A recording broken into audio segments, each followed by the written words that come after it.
If you grew up near the Appalachian Mountains, you already know. Folks don't just make up stories out here, they remember them. I'd love to know, where are you tuning in from, and what time is it right now? Drop it in the comments. It's wild how many of us are sitting in the dark, listening to the same story, scattered across different corners of the country. Hit the like button and subscribe. It helps more people find their way into these woods, whether they should or not. Let's start. I wasn't supposed to be anywhere near the Allegheny Highlands that spring, but life has a way of shoving you into corners you didn't plan on. My name's Daniel Clark, 34, former high school history teacher turned delivery driver after a school levy got voted down and half the staff were cut. 3 months after that, my fiancée decided she was done, waiting for me to grow out of being unlucky. Her words, not mine. She packed her things in a weekend, left the ring in the sink, and I just kept moving boxes from warehouse to warehouse like a machine. When the district finally called to offer a substitute position, I didn't even answer. I had already unplugged. My cousin in Beckley texted me about a cabin near the Cranberry backcountry. His buddy owned it but barely used it. He said it was simple, quiet, and I could rent it for cheap if I wanted time to think. Thinking wasn't what I wanted, but the idea of silence that didn't reek of exhaust fumes felt like a mercy. I wired him $450 that night and left the next morning. The road that carried me out there was less a road and more a suggestion. Potholes swallowed half the lane, deer darted out like they had a death wish, and trees leaned over the gravel like suspicious neighbors. When I finally reached the place, a man in denim overalls and a trucker's cap stood outside. Said his name was Harris. He was the cabin owner's brother-in-law. His handshake was dry and hard, the kind of grip that tells you he's not much for small talk. He gave me a heavy brass key, so tarnished it looked older than the cabin itself, and muttered, "Don't go listening for things after sundown. If you hear it, just stay inside." I thought he was joking, but he didn't crack a smile. The cabin leaned against the hillside like it had grown tired of standing upright. The roof sagged, the porch groaned under my boots, and the windows were coated in grime, so thick the outside world looked like a memory through them. Inside, one iron bed frame with a mattress that looked like a raccoon had nested in it, a wood stove patched with tin sheets, and a hand pump that spat out water tasting faintly of nails. It was the kind of place you either romanticize or go insane in.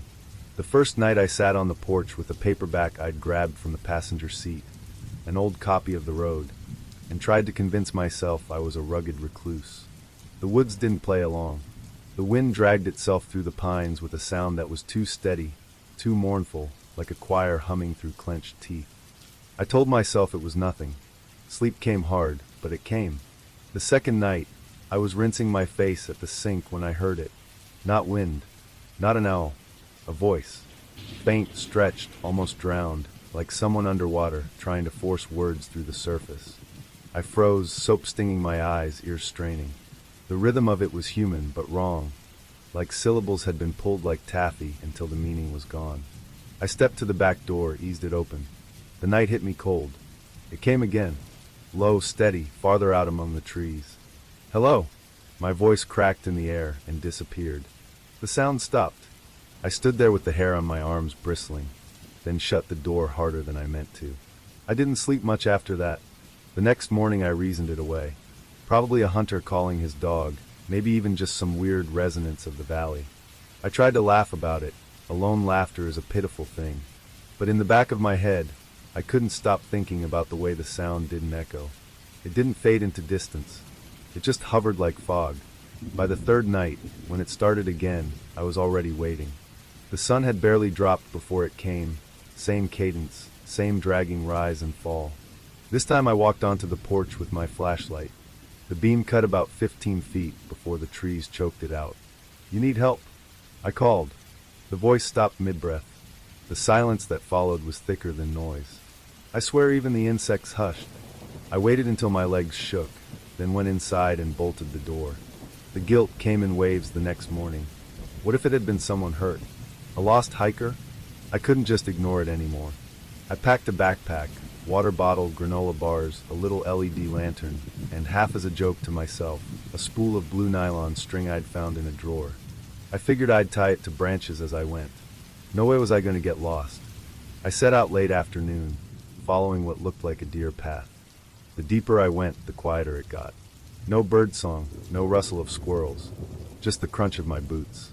After about 40 minutes, I found a tent, olive green, slumped sideways as if it had been abandoned. I called out. No answer. Inside, the gear was laid out too neatly. 2 rolled sleeping bags, a folded shirt, a thermos upright like someone had just set it down, and a radio with the batteries removed but sitting precisely next to it. The smell from the thermos was sharp, peppermint fresh. It wasn't old, yet everything else felt staged, like a showroom version of camping. I backed out slowly. Another 20 minutes brought me to a clearing that didn't look like it belonged to the forest. Perfectly circular, the ground sunken in, almost like the earth had been pressed with a giant mold. In the center lay a ring of stones, not a fire pit, not random scatter. Bones filled the circle, small ones around the rim, long femur-like pieces laid like spokes. And at one edge, unmistakable, a human hand, still intact, fingers curled. My stomach turned so fast I nearly fell over. I staggered back, but when I looked for the blue nylon string, my guide back, it was gone. Every loop I'd tied, every marker erased. Branches I was sure I'd bent back were straight. The woods looked untouched, as if I'd never come through.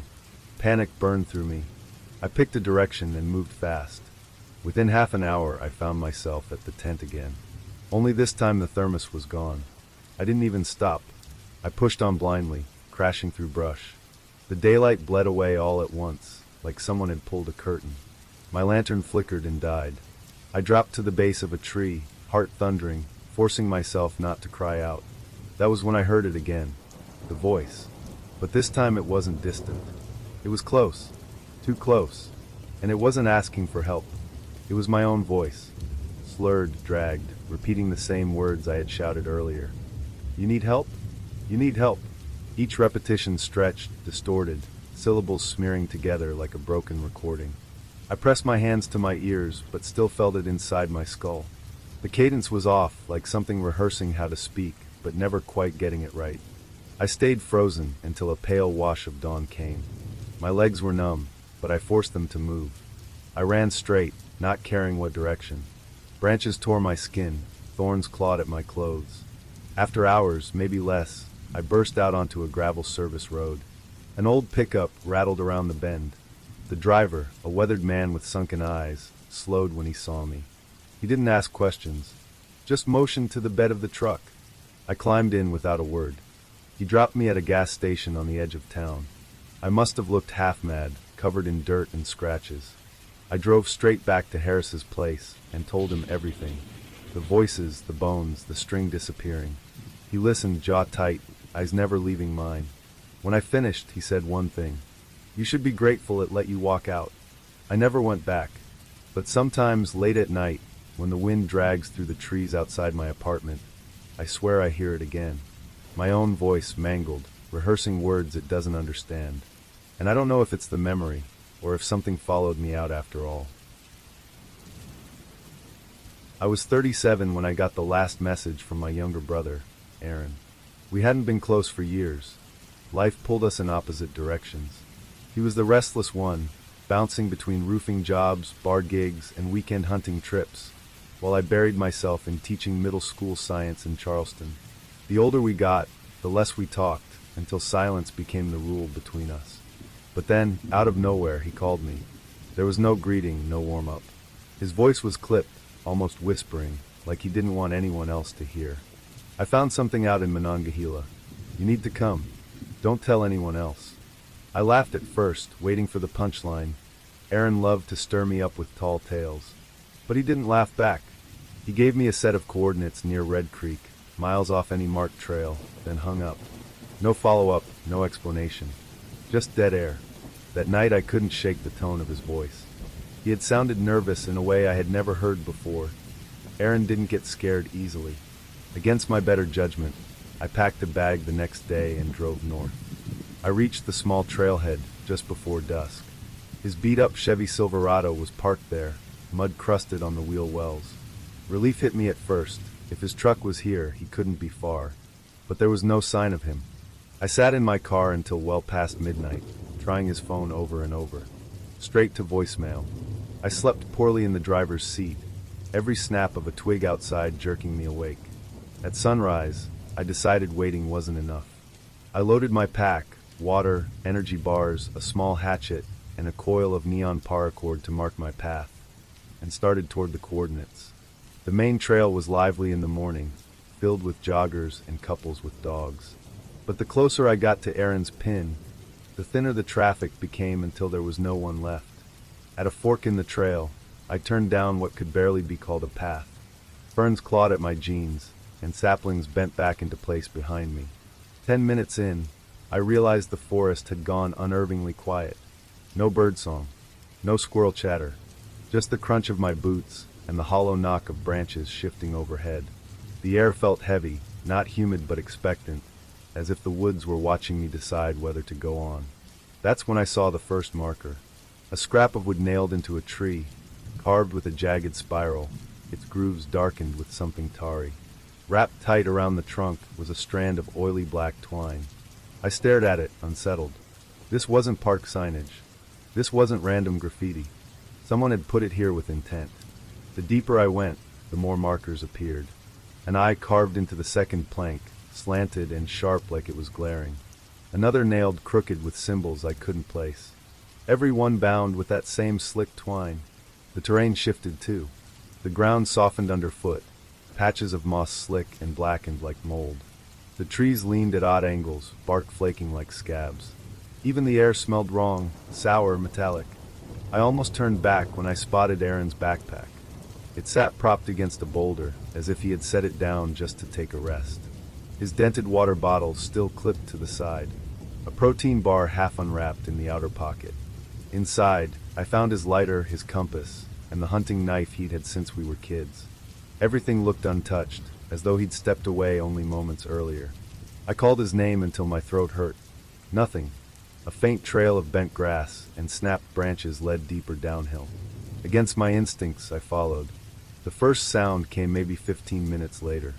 A woman's humming. Soft. Distant. 5 notes repeated slowly, again and again. No words, just a rhythm that felt oddly familiar, like something half-remembered from childhood. I froze, listening. Then I called out, "Hello." The humming stopped.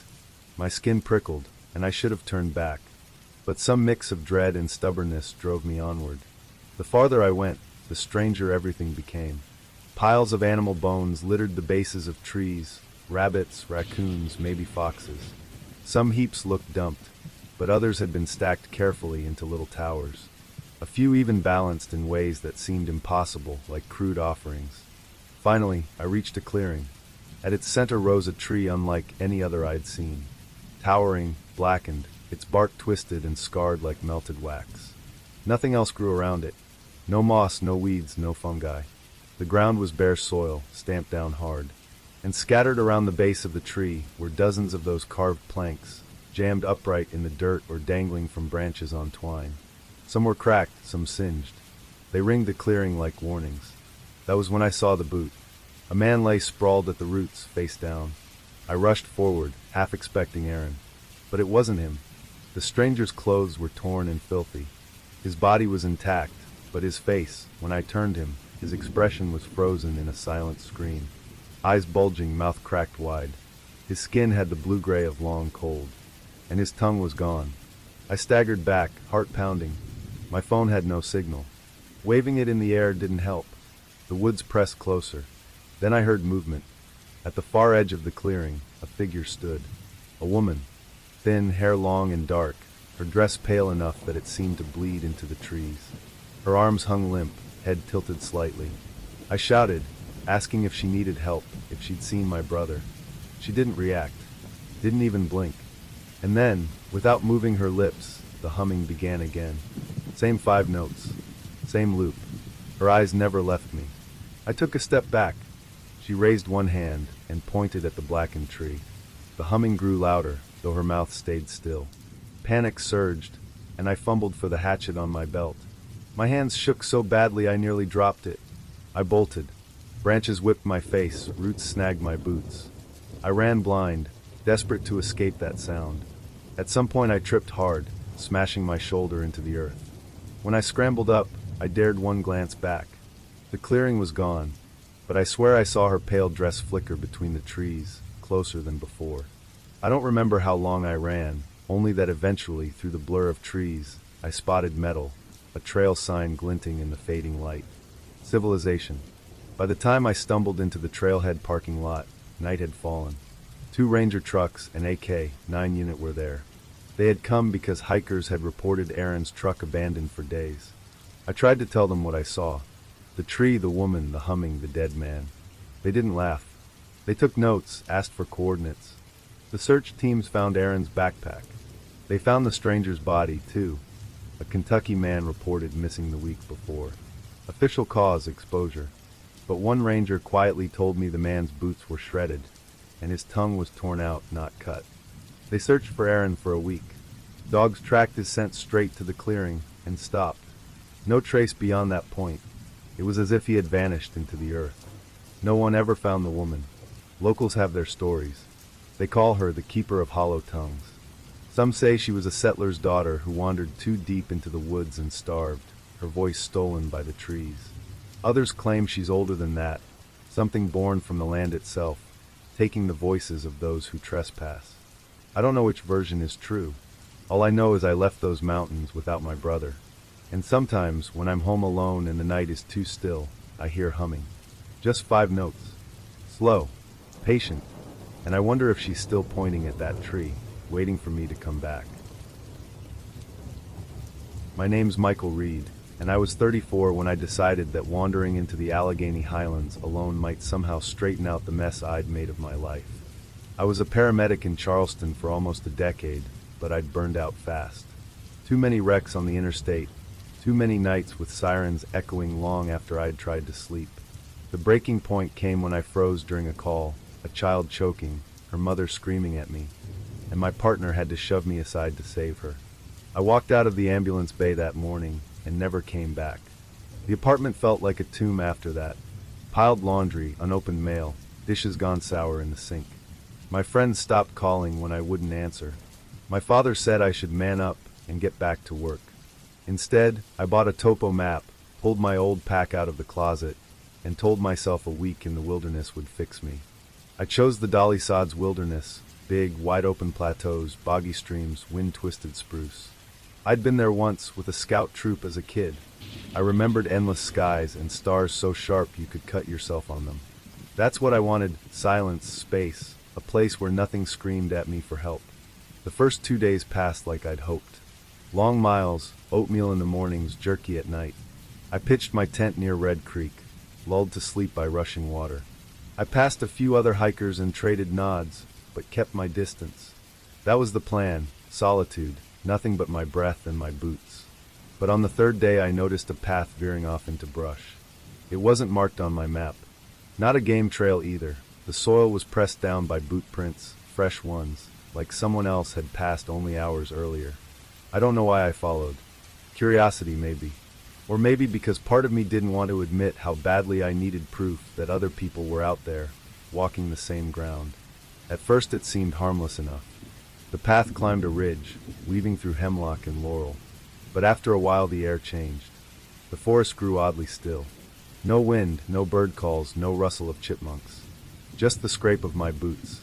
Then I saw the first sigil. It was carved into a plank nailed to a tree, a spiral, darkened with some kind of pitch. Wrapped tight around the trunk was twine that glistened like oil. My chest tightened. It didn't feel like art. It felt like warning. More appeared as I pressed on. One plank carved with a crude eye, another with a crooked handprint gouged deep into the wood, all bound with the same greasy cord. The forest around them looked sick. The soil was damp and spongy, ferns wilted, trunks pale like they'd been drained of color. I should have turned back, but that's when I spotted a familiar pack slumped against a boulder. Aaron's pack. My younger brother had vanished 6 months earlier on a hunting trip not far from here. They'd found his truck at a trailhead, but no trace of him in the woods. I'd convinced myself he was gone, probably dead. And yet there it was, the same faded green rucksack, the paracord he used to tie antlers to the frame still dangling loose. Inside I found his lighter, his hunting knife, even the dented flask he'd carried since high school. My hands shook as I zipped it shut. It didn't make sense. Ahead, the trail dipped into a hollow. From somewhere deep in the trees came a sound. Humming. A woman's voice, low and steady. 5 notes, repeated again and again. It froze me to the marrow. I whispered Aaron's name, but the humming only swelled as if in answer. I followed, though every nerve screamed not to. The hollow opened into a clearing. At its center stood a tree blackened and enormous, bark scarred like melted tar. Around it were dozens of planks jammed into the soil, all carved with symbols, all strung with that dark twine. Bones littered the ground, deer, rabbits, raccoons, some arranged in circles, others balanced into towers. And there, half hidden against the tree's roots, was a body. Not Aaron. A stranger. His shirt was torn, skin waxy. His face locked in a scream so wide it looked inhuman. His eyes bulged, his mouth cracked, and his tongue was gone. My breath came ragged. I backed away, fumbling for my phone. No service. No GPS. The air pressed down thick, as if the forest itself was holding its breath. That was when I saw her. At the far edge of the clearing, a woman stood. Thin, long-haired, wearing a pale dress that seemed to melt into the fog. She didn't move, didn't blink. I shouted, voice breaking, demanding if she'd seen my brother. She only lifted one hand, long and stiff, and pointed at the blackened tree. The humming rose again, louder now, though her mouth never moved. I bolted. Branches slashed my face, roots snagged my boots. I don't know how far I ran before I stumbled onto another cabin. This one was real, solid, smoke curling from its chimney. I pounded the door until an elderly man opened it. His eyes were pale, his hands thick with veins. He looked me over, then said flatly, "You shouldn't be here." I begged to use a phone. He shook his head. "No phone." Then, after a pause, "You can stay, but only till dawn." Inside, the cabin was bare, a table, 2 chairs, shelves stacked with mason jars. He gave me water and nothing else. When I tried to explain about Aaron, about the clearing, his eyes flicked toward the window. There are places in these mountains where the world thins out, where they come through. If you saw the tree, best you forget it. That night I lay awake on the floor, boots still on. The old man never slept, just sat in his chair staring at the door. Around midnight I heard footsteps outside. Slow, deliberate, circling the cabin. Once they stopped directly behind my head. I held my breath, and in the silence came a whisper. My name, drawn out, mangled, not my brother's voice. I whispered to the old man if he heard it. He only nodded, lips pressed tight. At dawn he handed me a stub of charcoal. "Mark the trees," he said. "Circles. Don't stop. Don't answer. Don't turn." I didn't argue. Outside, fog lay heavy over the ground. I pressed the charcoal against the first trunk and drew a dark ring. Then another and another. Behind me the footsteps returned. Something hissed my name again, closer this time. In the corner of my vision a shape slid between trees, tall, black, moving wrong, like smoke trying to stand upright. My hand shook so hard I dropped the charcoal. I clawed for it in the dirt, found it, and kept going. Circle after circle, heart hammering. Finally, through the mist, I saw a wooden post and a battered trail sign, Red Creek Trail. Civilization. I stumbled downhill until I broke out onto gravel and saw my car waiting under the pines. I didn't look back. Search teams went in after I reported Aaron's pack. They found it. They found the dead man too. But nothing else. No clearing, no tree, no woman. They told me maybe I was disoriented, that trauma plays tricks. But weeks later, scrolling satellite maps of the area, I noticed something. A circular patch in the forest where nothing grew. No canopy, just a black scar. Right near the coordinates. I keep the charcoal stub in my desk drawer now. Sometimes at night I take it out and turn it in my hand, half expecting it to smudge a circle on my skin. And sometimes, when the wind dies down and the house is quiet, I hear humming. Just 5 notes, slow and patient, like someone practicing my name. My name's Aaron, and when I was 27, I decided I needed to get away from everything for a while. I had just walked out of a job I hated. Long hours in a warehouse where the fluorescent lights felt like they burned holes through your skull. And a breakup that left me with more questions than answers. What I wanted most was distance, not in a poetic sense, but in the real, physical kind. I wanted to be somewhere without reception, somewhere where nobody could text me at 3 a.m. asking if I was okay. or leave voicemails that felt like little traps waiting for me to listen. Scrolling through strange corners of the rental listings one night, I found it. A cabin in the Allegheny Highlands of West Virginia, posted by someone who clearly wasn't tech-savvy. The description was short, secluded. No Wi-Fi, no phone line. Good for solitude. Solitude, that was the word that hooked me. The photos were grainy, but I could make out green shutters, a sagging porch, and a chimney stitched together from stone. It was cheap. Too cheap. I booked it for a week without thinking twice. I left on a Wednesday, drove 5 hours in my dented Civic, and by the time I left the paved road, it felt like I had driven off the edge of the map. The gravel track wound uphill, trees crowding so close they scraped against my mirrors. I passed one faded sign for a place called Silver Hollow, though the name didn't show up on GPS. The road narrowed until it felt like it belonged to deer more than cars, and when the cabin finally appeared through the trees, I nearly laughed out loud. It looked older than anything I'd ever stayed in, weather-beaten boards patched in places with mismatched planks, shutters hanging lopsided like they were too tired to stand straight. There was no welcome, just an envelope nailed to the door with a key taped inside. A note scrawled in fading ink, generator in shed. Use wood stove after sundown. Don't leave the lantern burning past midnight. No signature, no number for emergencies. Just those lines. Inside was a single room, a bed, a table, and a stove that smelled faintly of charred wood. The silence was the first thing that hit me. I don't mean quiet like the suburbs at night. I mean heavy, suffocating silence. No wind through the trees, no insects buzzing, not even the tick of pipes or creak of settling wood. It was so complete I cleared my throat just to prove my ears still worked, and the sound felt too loud, bouncing back at me from the empty air. That night I made ramen on the little propane burner, drank 2 beers, and sat on the porch. The stars overhead looked raw and sharp, like someone had spilled diamonds across black velvet. For the first time in months, my brain wasn't darting in circles. The silence didn't feel oppressive anymore, it felt earned. But around 2 in the morning, I woke up like someone had snapped their fingers in front of my face. My heart hammered against my ribs. I sat there, eyes wide, trying to figure out why. That's when I heard it, gravel crunching. Slow, deliberate steps, the kind made by boots with weight behind them. Crunch. Pause. Crunch. Then silence. I gripped the flashlight on the bedside table and crept to the window, pulling the curtain an inch. The porch was empty, the clearing beyond washed pale by moonlight. Nothing moved. Still, I couldn't shake the certainty that something, or someone, was standing just beyond sight, tucked into the tree line. The next morning I checked the ground. No full footprints, but the gravel looked scuffed, as though something had shifted in small circles before retreating. Not deer, not raccoon. I dragged the porch chair inside that day and locked every window. By afternoon, I told myself I was overreacting. I unfolded the hand-drawn map the owner had left behind and decided to take a walk. The trail looped down toward a brook. The air smelled of wet leaves, and patches of moss spread like green fire across fallen logs. I snapped photos of mushrooms, squirrels, and the shimmer of water through trees. For a while, I forgot about the night before. Then a branch snapped behind me.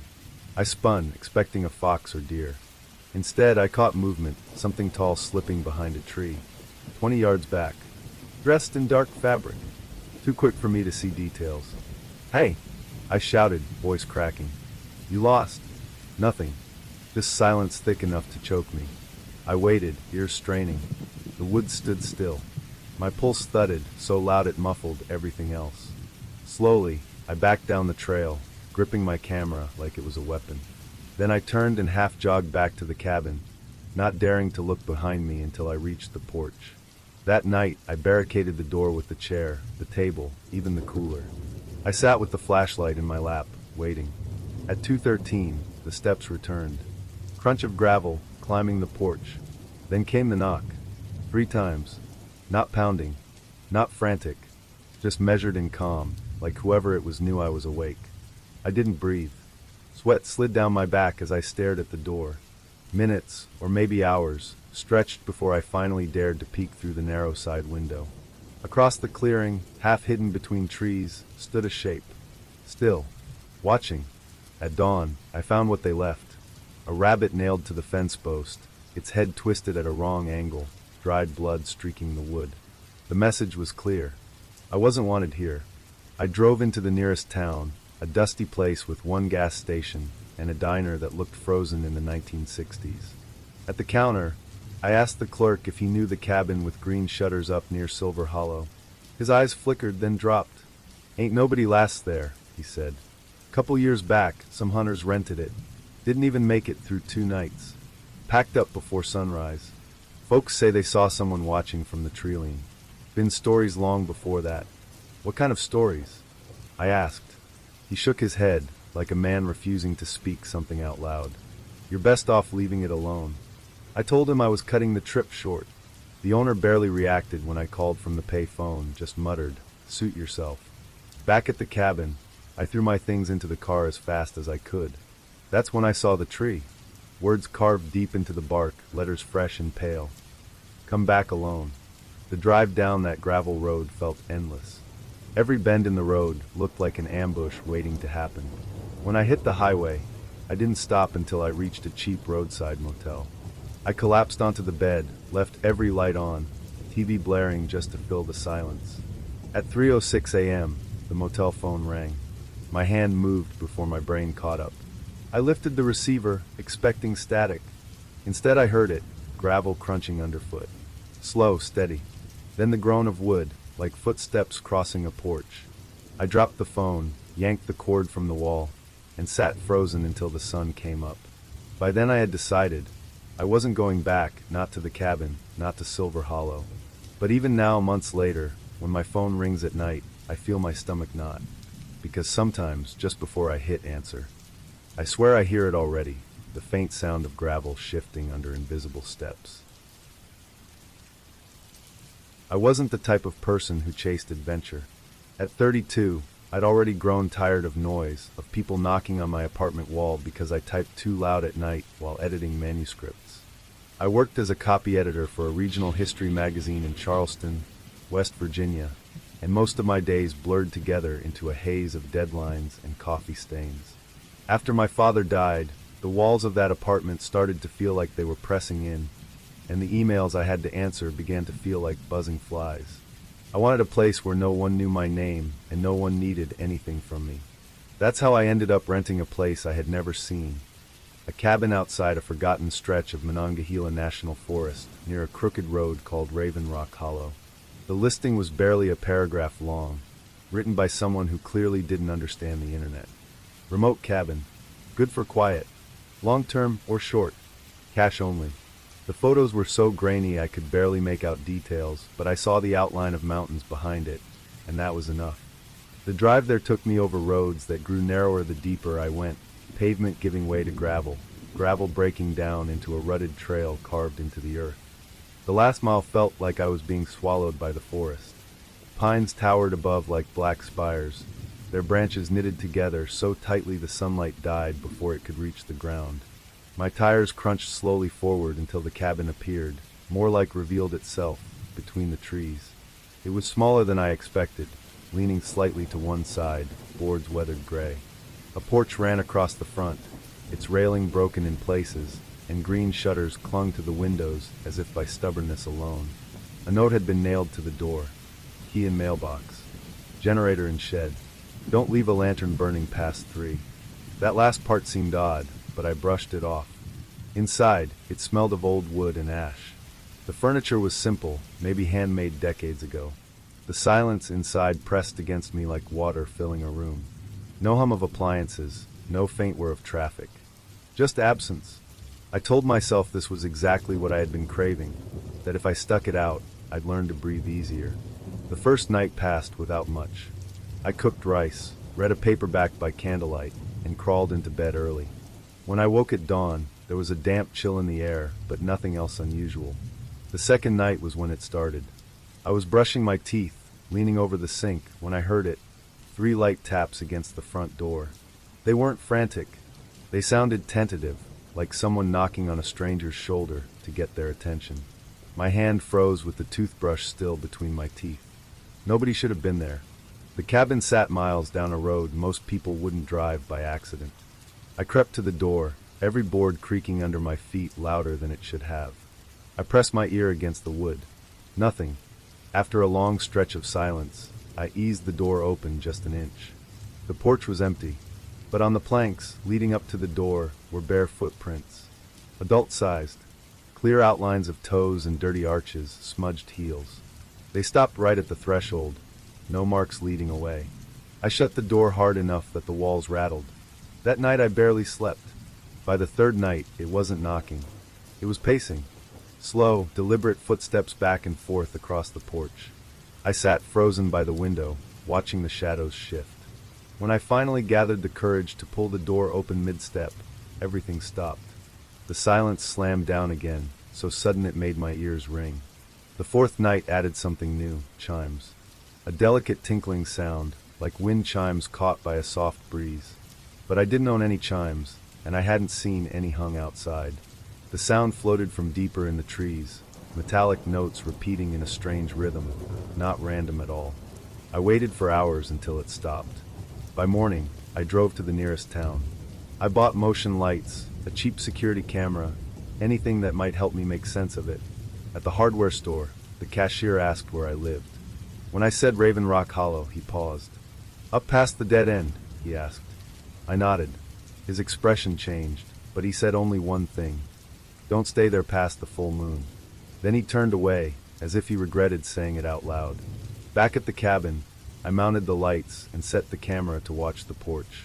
That night, I sat in the dark, phone in hand, waiting. The next morning, I checked the footage. At exactly 2:19 a.m., the feed went static for 15 seconds. When it came back, the porch was empty, but the motion light had been triggered. Nothing else. No figure. No animal. Just absence. The sixth night was worse. I woke to a slam against the wall like a fist, or something heavier, striking the side of the cabin. My heart lurched into my throat.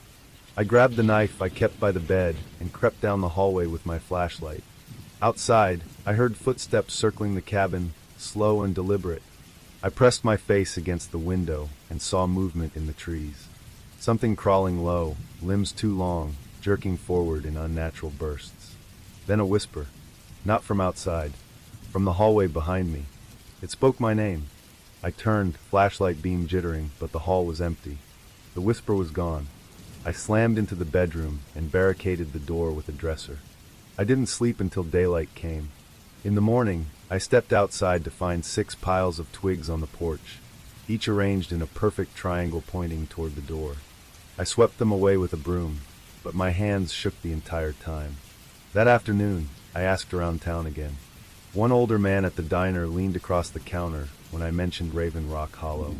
"That land was never supposed to be lived on," he said. "Folks used to say the settlers drove the first people out, but some stayed in the holler. Said they carved signs into the ground, warnings no one listened to. People vanished. Only thing found was those shapes.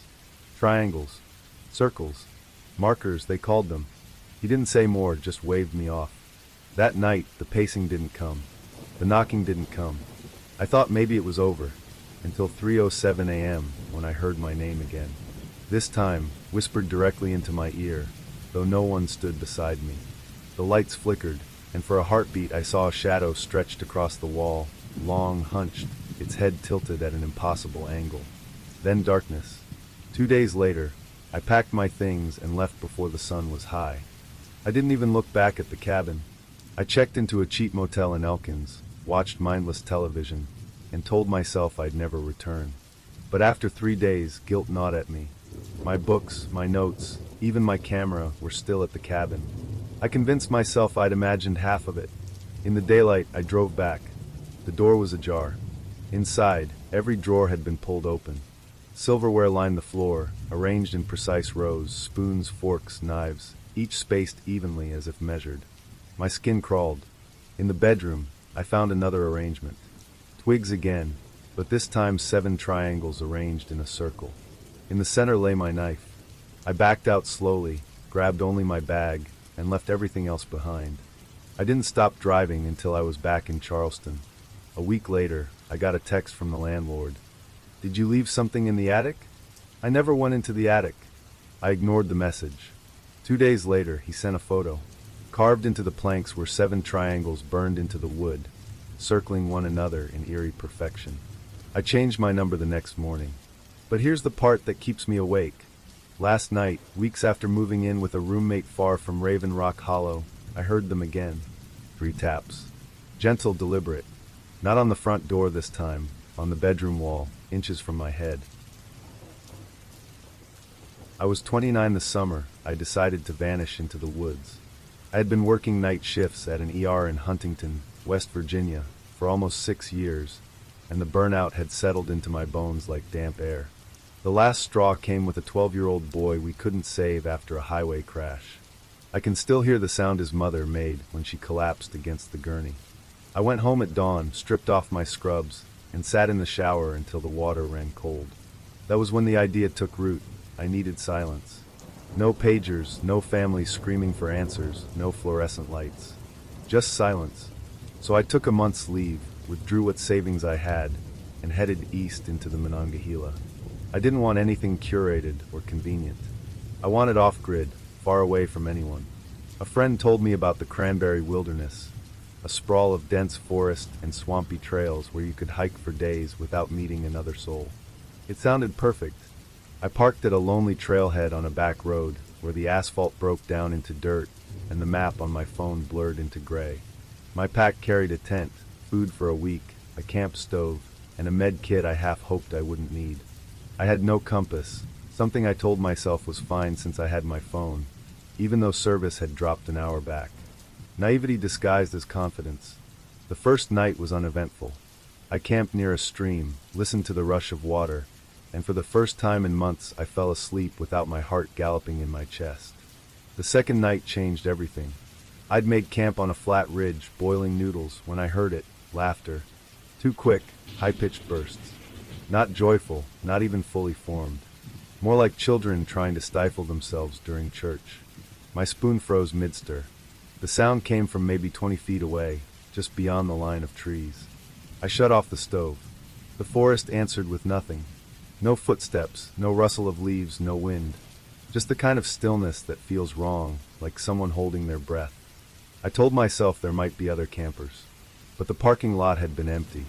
And that laugh, it hadn't carried like sound from a distance. It was right there.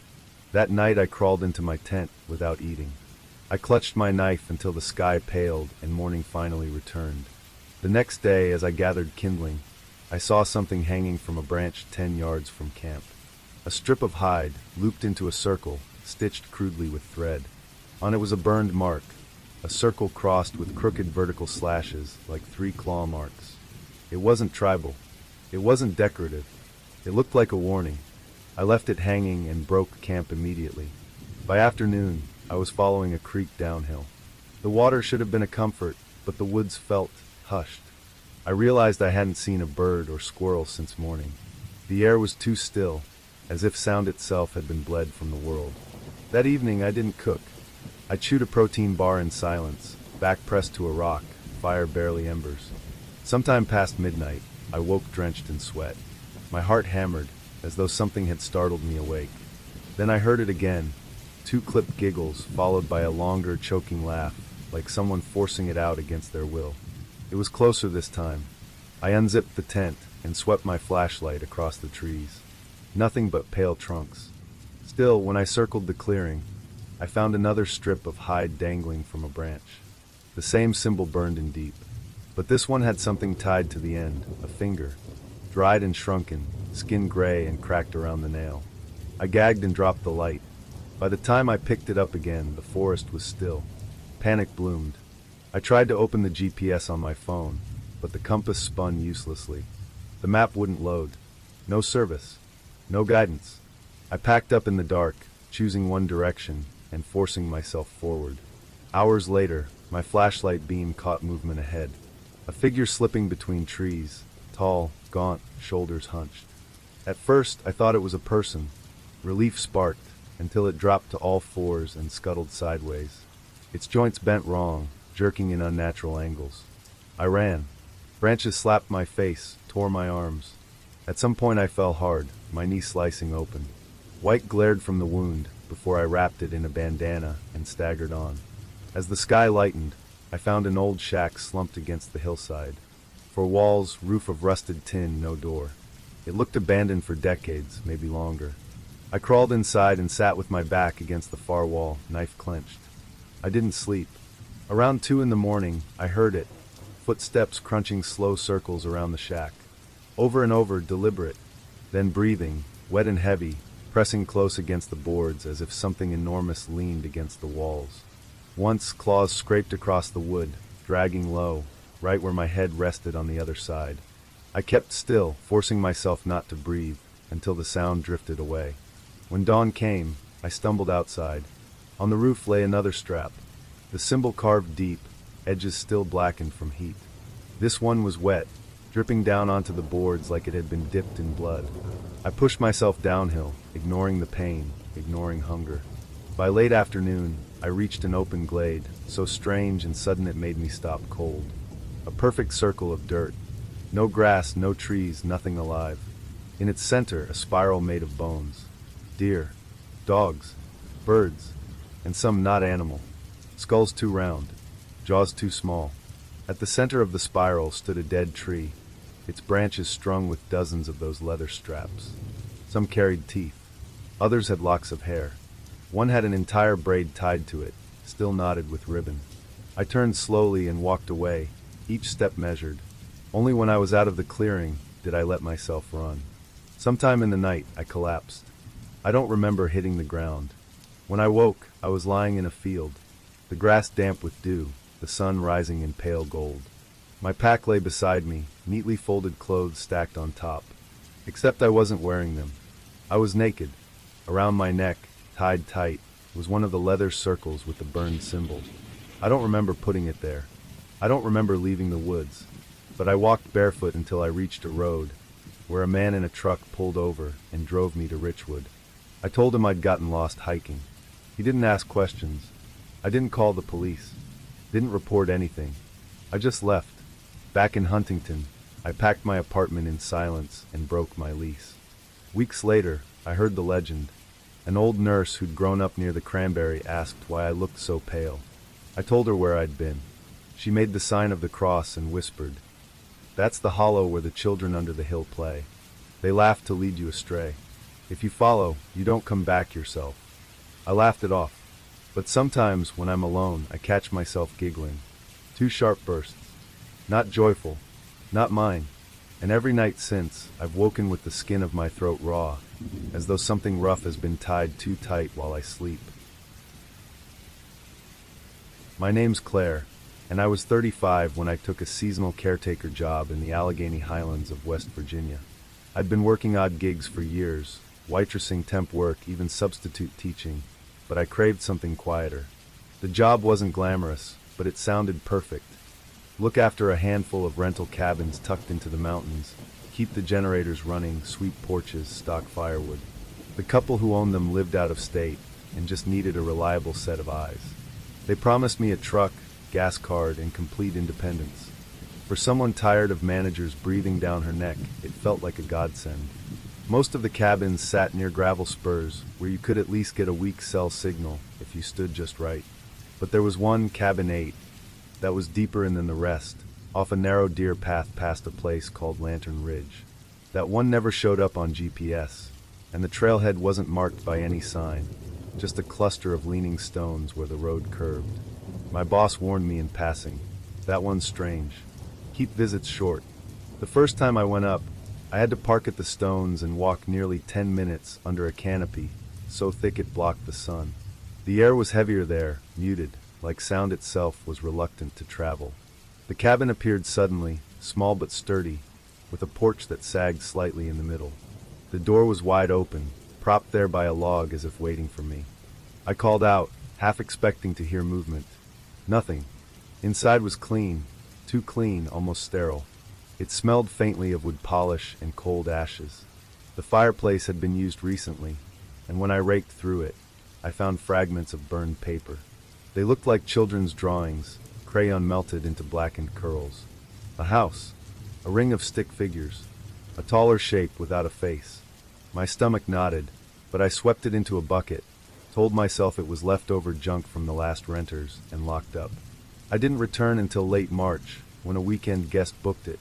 Normally I would have just prepped the place, but since the trail was so long and there was no service, I decided to stay overnight.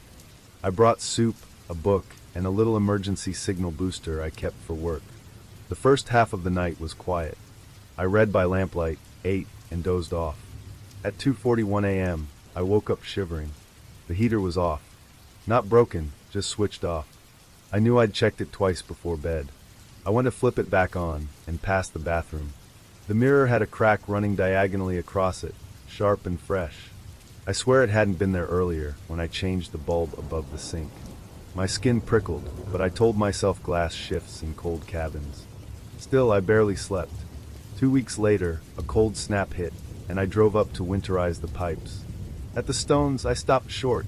One of them had shifted, moved squarely in front of the trail. Not rolled, not dragged. Just placed. Too heavy for one person to move alone. I climbed over and kept going. The cabin looked fine, but inside every mirror, big and small, was broken. The shards weren't scattered. They'd been swept into tidy little stacks below, where each mirror had hung. Someone had cleaned. I phoned my boss. He was quiet for a long moment, then said, "All right.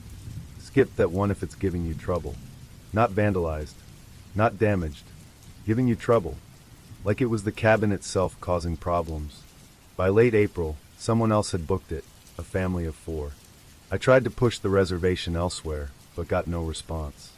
So I went up the day before to make sure it was safe. On the porch sat a child's sneaker. Pink, Velcro straps, caked with dust. It looked like it had been there for weeks. Inside, on the kitchen table, lay a drawing on thick paper. For stick figures in a circle.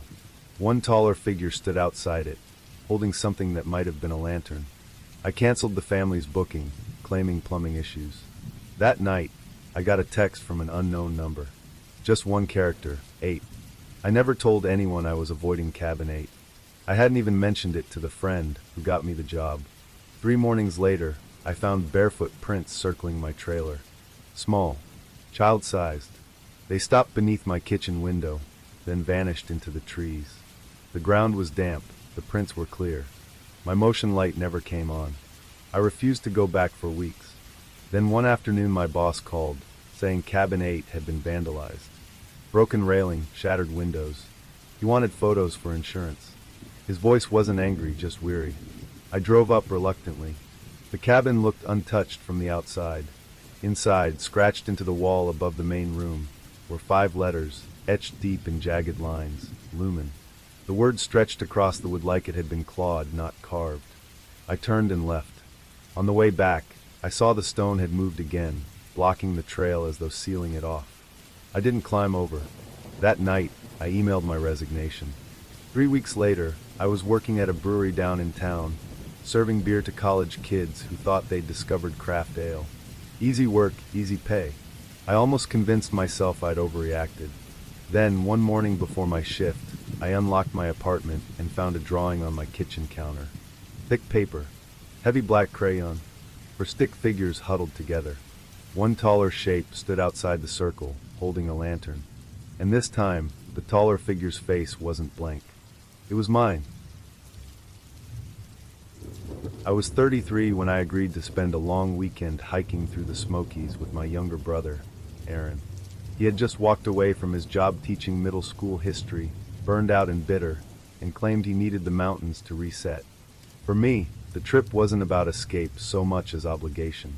He'd been the one who looked after me when our dad passed, sitting with me through funeral arrangements and family fights. And I figured the least I could do was return the favor when he started spiraling. Aaron had a reputation for planning poorly, so I took charge. I printed out an old topographic map I found online, and packed us both dehydrated meals, a water filter, and my tent. He insisted on bringing a cheap harmonica and a flask of bourbon, which I figured would be harmless until it wasn't. We started our hike from a dusty trailhead near a forgotten corner of Sevier County, Tennessee. The ranger station by the parking lot was boarded up, its windows fogged with mildew, and the cork map posted outside had long since faded into a bleached blur. The trail itself looked more like an overgrown game path, but Aaron only shrugged when I hesitated. "Perfect," he said. "No tourists, no noise." The first miles were straightforward enough. The forest pressed close on either side, thick with rhododendron and pines that smelled sharp and clean. Cicadas whined in the heat, and the ground was scored with roots thick as my wrists. Aaron was quieter than I expected, not filling the silence with jokes or trivia the way he usually did. I chattered just to fill the air, recounting stories from work and awkward dates, anything to break the stillness. He only nodded, his boots steady, his face pale under his ball cap. By dusk, we reached a clearing with an old fire ringed by stones. Empty beer cans rusted at the edges, and a tattered tarp leaned half-collapsed against two poles, the remains of some old lean-to. "This'll do," Aaron said, and I wasn't about to argue with the dying light. We set up camp, boiled water for noodles, and passed his bourbon flask back and forth. By 11, we were lying side by side in our bags, staring at a slice of night sky through the half-torn tarp. That's when it started. 3 knocks. Slow. Deliberate. They came from somewhere just beyond the tree line. Measured thuds, too heavy to be a woodpecker, too human to be chance. Aaron sat up instantly, eyes wide. "Did you hear?" I cut him off with a nod. The cicadas had gone silent. Even the breeze had stilled. The forest was holding its breath. Aaron clicked on his flashlight and swept it across the clearing. White light sliced over trunks and undergrowth, but nothing moved. "If this is a joke," he called, voice shaky, "cut it out." The woods gave nothing back. "We're leaving," I whispered. He didn't argue. We stamped the fire into ash and left most of our gear behind, bags, stove, everything. I shouldered the map, and we pushed back into the trail. Only the trail didn't look the same. Branches clawed at our jackets, roots snagged our boots, and every bend felt wrong, tighter than before. Aaron muttered that maybe we'd veered, maybe the night warped our sense of distance. Then we stumbled into another clearing. This one was smaller. No tarp, no fire ring. Just a spiral of bones carefully arranged in the dirt, circling a patch of scorched black soil. Some bones were bird, some rodent. At least one, long and thin, looked like it belonged in a forearm. Aaron froze, staring. "That's not right," he whispered. The knock came again. Closer this time. Inside 15 yards. We ran. Branches whipped against my arms, stinging. Aaron's flashlight bounced wild across the forest, catching shadows that vanished before I could name them. Once, I swore I saw something tall moving between the trees, but I didn't look twice. My lungs burned, my ankle twisted, but we didn't stop until we slammed against a sign nailed crooked to a tree. Branch Hollow, the letters read. The name wasn't on my map. Aaron held his knees, gasping. "This isn't supposed to be here." Before I could answer, a sound rose from the dark path ahead, whistling. Not a tune, not playful. Just 3 sharp notes, off-key and ragged, repeated again and again. The echo crawled over my skin. Behind us, another whistle answered. I turned, and shapes emerged between the trees. People, or things shaped like people, wearing dark coats, their faces lost in shadow. They didn't move. They only stood, watching. "Run," Aaron hissed. We bolted. Off-trail, blindly forward, crashing through undergrowth until the forest fell away beneath our boots. The ground dropped sharply, and at the bottom of the slope sat a cabin sunk halfway into the earth, its logs black with age. Faint light glowed from the cracks around its doorframe. We didn't knock. We didn't think. We threw the door open and stepped inside. The air was dry, smoky, as though someone had burned cedar hours earlier. 2 chairs sat beside a small table. The fireplace still held the red ghosts of a fire. But the place was empty. We bolted the door and sat against the far wall, every nerve screaming. For hours we didn't move. The whistling outside rose, fell, then faded into silence. At some point, Aaron's breathing slowed beside me, but I couldn't sleep. My eyes stayed on the door, on the seams of faint light pressing through the logs, waiting for a shadow to fall across them. When daylight broke through, we left. We abandoned everything, no packs, no shoes, nothing but the clothes on our backs. Following a stream downhill, we stumbled through mud and brambles until, hours later, the ranger station appeared.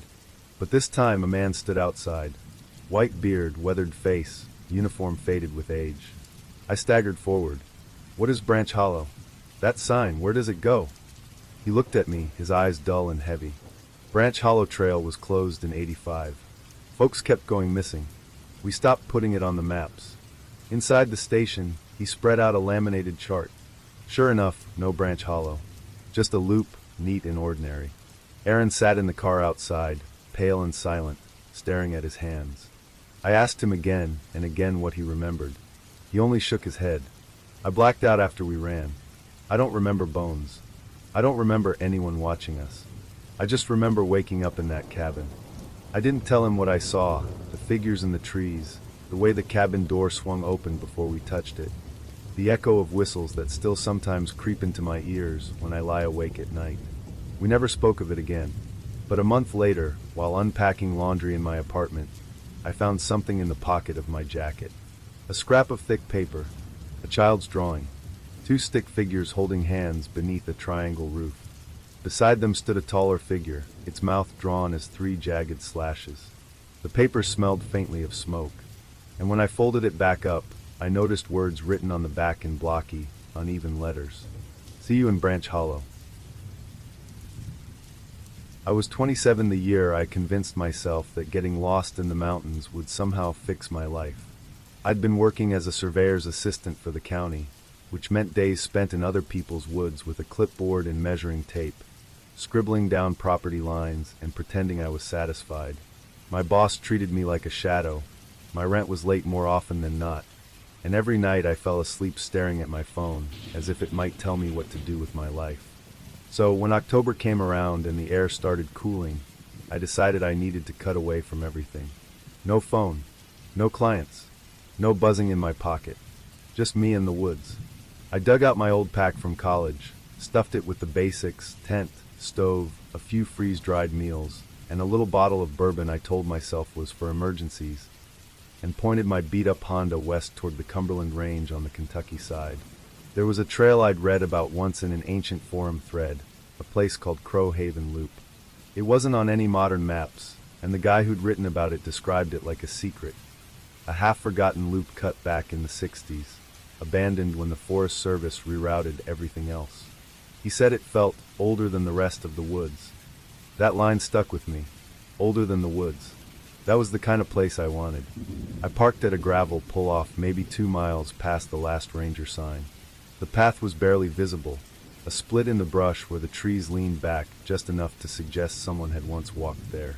I slung my pack over my shoulders, switched my phone to airplane mode, and stepped onto a trail that hadn't seen maintenance in decades. For the first hour it was peaceful, almost cliché. Birds darted overhead, the undergrowth cracked with the occasional squirrel, and the air had that sharp, metallic scent it only carries in fall. The trail wound uphill, narrow but easy to follow. My boots felt light, my lungs filled clean. I almost convinced myself this was what I'd been missing all along. Then the trees began pressing closer together, not wild and random, but deliberate, as if someone had planted them in rows that bent inward. In spots I had to turn sideways, scraping my pack against bark. The light thinned. My chest started to tighten, though I couldn't explain why. That's when I saw it, a mask. It sat on a flat stone just off the trail, a crude face carved from wood, the features shallow and crooked, the mouth stretched too wide. The eyes had been hollowed out, painted around with something dark red that had flaked in the weather. It hadn't fallen there. It was set there, watching. Some kind of folk art, I muttered to myself, but my voice sounded too thin. I left it alone and kept walking. Not long after, I noticed stones stacked at intervals beside the trail. Cairns, each waist-high, built from flat rocks balanced one on top of the other. I counted 6 of them over the next half-mile, each one tilting but never fallen. Every time I passed, I had the sense of being counted, as though whoever had made them was tallying my steps. The air shifted. Cicadas stopped. My own boots on dirt sounded too loud. I felt watched, not from behind, but from every side. I nearly missed the first tripwire. It was fishing line strung low between 2 shrubs. If I hadn't caught the glint of it in a shaft of dying sunlight, I would have gone sprawling. I crouched, heart racing, and traced it to where it tied off around a stake buried in the ground. Not hunting gear, not accidental. A trap. That was when I should have turned back. But pride is a stupid thing. I told myself it was probably leftover from some backwoods kids years ago, and I pressed forward. By late afternoon the trail leveled onto a ridge. I found a clearing large enough to pitch my tent. The ground there felt wrong, too soft, too spongy. When I pressed with my hand, it sank, not like soil but like a mattress with something shifting underneath. I tried not to think about it. I crawled into my tent by nightfall, read a few pages from a battered paperback, and let exhaustion drag me under. Sometime past midnight, I woke with my heart pounding. At first I thought it was a dream. Then I realized the whisper was real. It came from inside the tent. Fast, frantic breaths against my right ear. Words, but not ones I could understand, like someone hissing in a language just beyond sense. I lunged for my flashlight and slashed its beam through the tent. Empty. My breath misted in the cold, but nothing else moved. I scrambled out barefoot, knife in hand, spinning in circles. The woods stood silent. The whispering was gone. I didn't go back inside. I sat with my back to a tree until the black sky faded gray. At dawn, I packed without eating and followed the trail downhill, certain it would lead back toward the road. An hour later, I stumbled into a clearing where 6 stone piles, larger than the cairns I'd seen, stood in a circle. Each was as tall as me, stacked with impossible precision. In the center stood a frame of timber, like a door ripped from its house and planted in the dirt.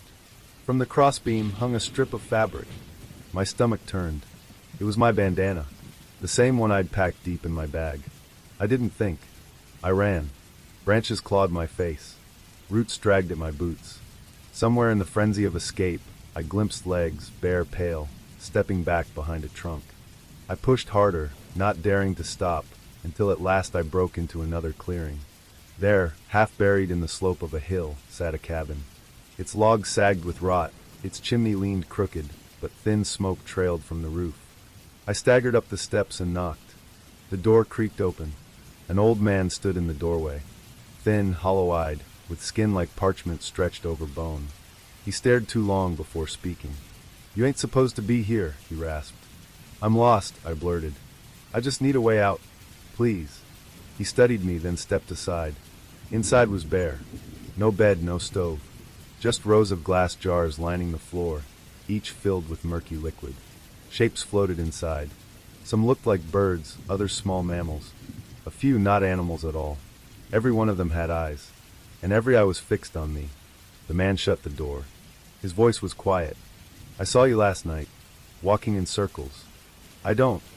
I started, but he raised a trembling hand and pointed at the far wall. "Keep straight. Don't stop. Don't turn if you hear your name." That was all he said. I didn't argue. I left. I walked the way he pointed, through thickets that shredded my sleeves, across gullies that clawed at my knees. My legs shook. My stomach clenched. Then it came. Daniel. My name soft, close to my ear. I gritted my teeth and kept walking. 10 minutes later, louder. "Daniel." I broke into a run. The voice followed, chasing my steps, sometimes ahead, sometimes at my shoulder. Every instinct screamed to turn, but I didn't. I ran until the trees opened and gravel crunched beneath my boots.